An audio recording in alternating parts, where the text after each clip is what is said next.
Panic bells are ringing in the Kremlin. This time, it's not Western analysts or Ukrainian generals sounding the alarm. This time, the betrayal came from the very heart of the system, Russian state television. For him to suddenly show sincerity towards our country, while sitting across the ocean with all due respect and sympathy that other citizens may have, he doesn't seem much like an ally of our nation. The reduction in oil profits is a key issue for our budget deficit.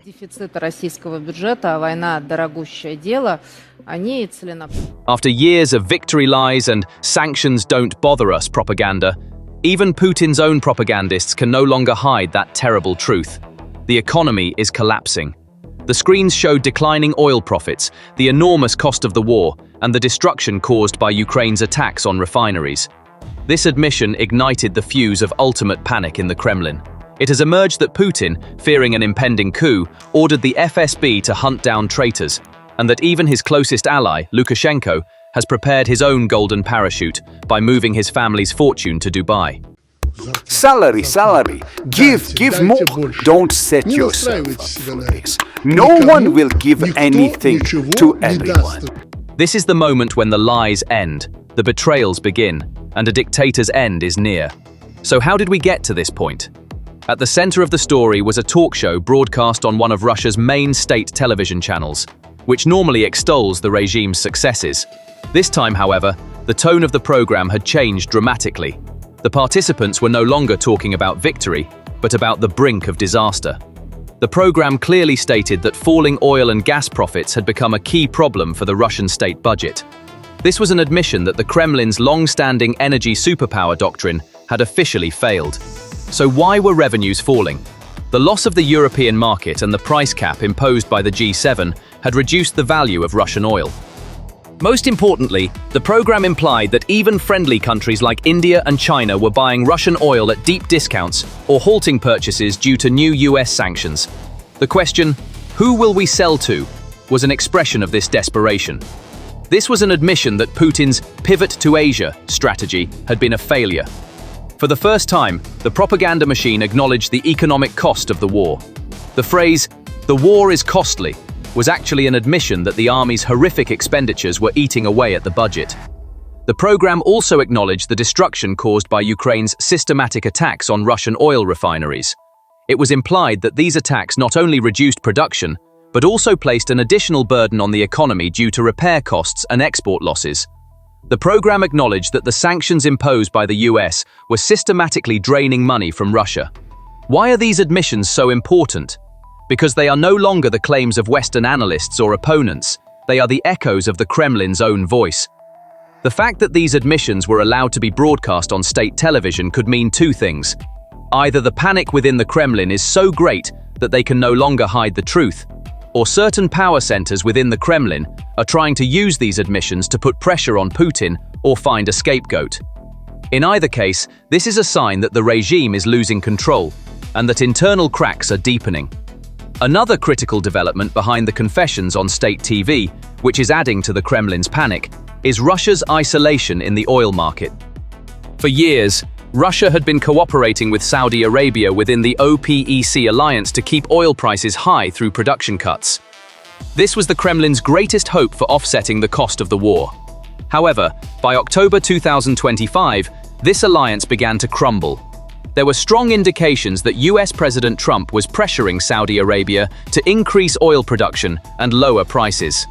The Saudis could not resist this pressure. While Saudi Arabia wanted to increase production, Russia opposed it. This was because Russia's own oil production was already declining due to Ukraine's attacks on refineries and a general lack of technological investment. Unable to increase production, Russia knew its only hope was for prices to remain high. In this conflict of interests, OPEC prioritized its own economic interests and its relationship with the US over Russia's interests. OPEC's decision to increase production despite Russia's objections created downward pressure on oil prices and threw the Kremlin into a state of panic. This was less an act of betrayal and more a sign that Russia had lost its influence within OPEC+ and was now being sidelined by key players such as Saudi Arabia. With oil revenues already declining, OPEC's move was one of the final nails in the Kremlin's economic coffin. It was this economic desperation and the blow from OPEC that pushed the Kremlin into an incomprehensible panic move. While the economic collapse was being confessed on state TV, and new US sanctions were hitting Russian oil giants, Putin's special envoy Kirill Dmitriev took a breath in Florida. The visit took place just 24 hours after the new sanctions were announced. The person Dmitriev wanted to meet was President Trump himself. However, Trump rejected Dmitriev, stating that he would not meet with Putin without an agreement on Ukraine. This was a major diplomatic slap in the face for the Kremlin. Unable to meet with Trump, Dmitriev arranged a secret meeting with his close ally and real estate mogul Steve Witkoff. What was the purpose of this visit? Dmitriev's goal was to ask for the new sanctions to be eased, to extend an olive branch to the Trump administration, and, so to speak, to beg for mercy. While Russia was begging for forgiveness outside, a much more dangerous process was unfolding behind the Kremlin's thick walls. Vladimir Putin's growing paranoia about a coup and the ruthless hunt for traitors launched by the Internal Security Service, the FSB, as a result. The regime has begun to fear potential threats within itself more than external enemies. In fact, it all started with the Wagner rebellion in June 2023. Yevgeny Prigozhin's 24-hour mad march on Moscow was the biggest and most humiliating challenge to Putin's 23-year rule.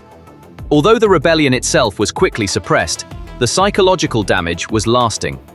Why did this rebellion trigger Putin's paranoia? The uprising proved that even one of Putin's most trusted men could betray him. This led to Putin developing chronic suspicion towards everyone around him.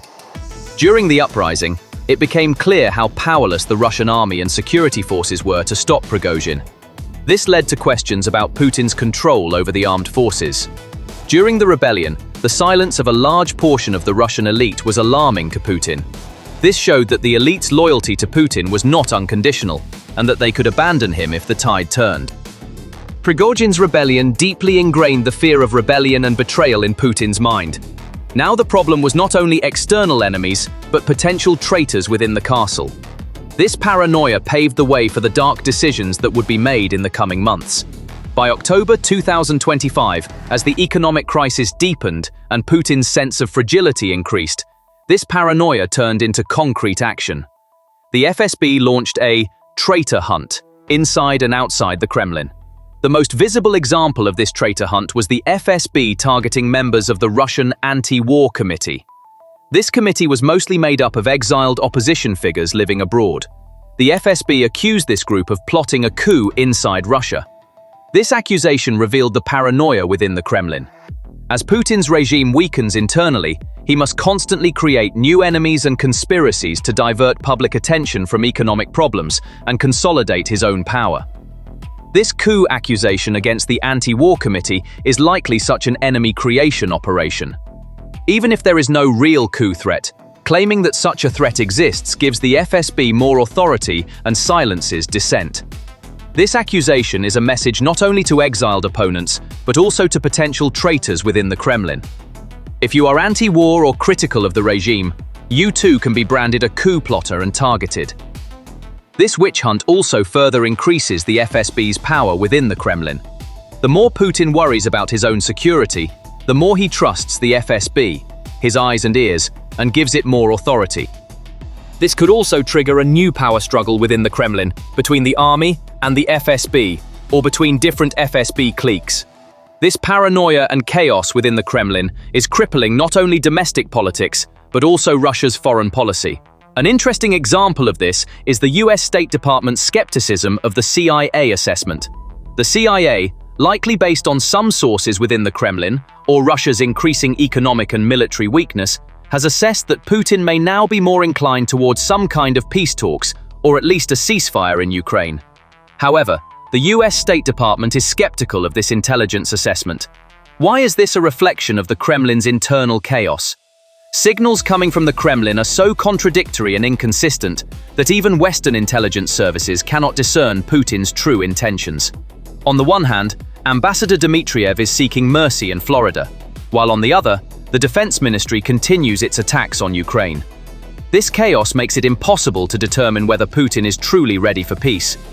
The The State Department's suspicion may stem from concerns that there may no longer be a single decision-making mechanism within the Kremlin.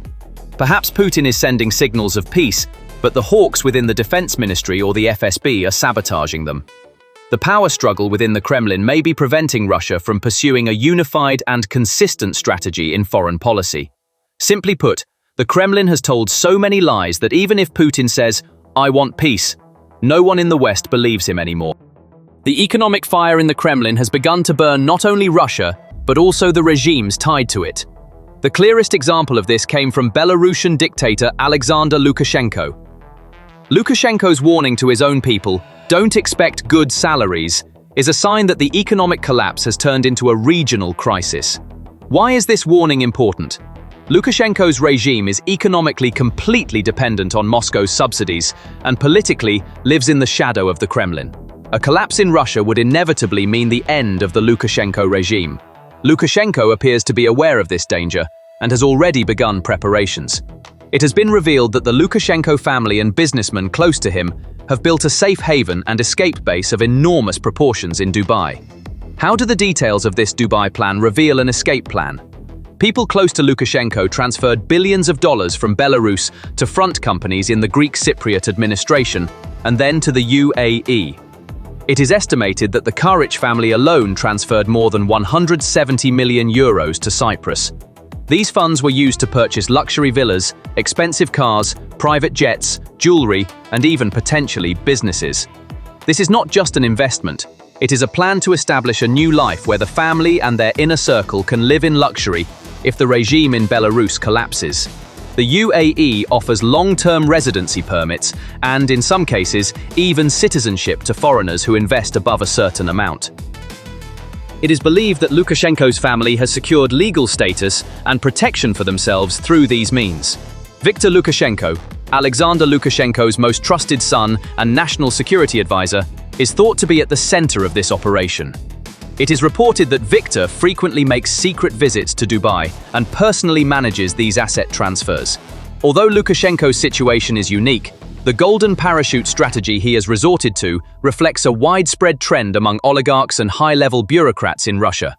Since the beginning of the war, and especially in the recent period when the regime has weakened and the economy has collapsed, a save-yourself mode has prevailed among the Russian elite. How does this mode work?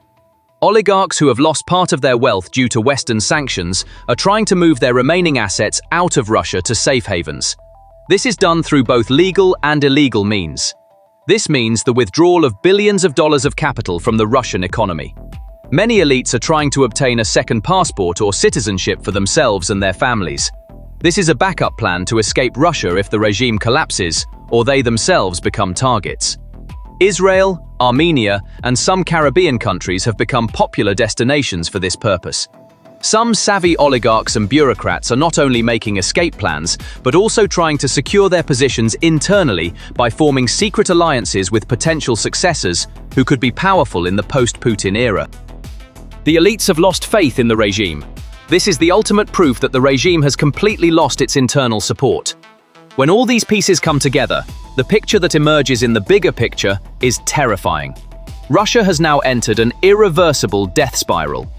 At the center of this death spiral lies the economy. The Russian economy is in the midst of a perfect storm. Ukraine's systematic attacks have hit Russia's oil production and processing capacity.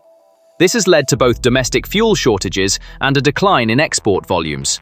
Just as production was falling, new US sanctions and the resulting halt in Russian oil purchases by its largest buyers, China and India, collapsed demand for Russian oil. At the same time, Saudi Arabia's signal to increase production carried the risk of driving down global oil prices. This triple blow creates a death spiral. The economic death spiral inevitably triggers a political paranoia spiral. As the regime weakens economically, Putin's fear of a coup increases. This fear leads to more repression, more control, and a more ruthless witch hunt. However, this repression, rather than strengthening the regime, deepens the cracks within it. How does this spiral of paranoia work? As the economic pie shrinks, the fight for resources among the elite intensifies. Everyone tries to protect their share or grab someone else's.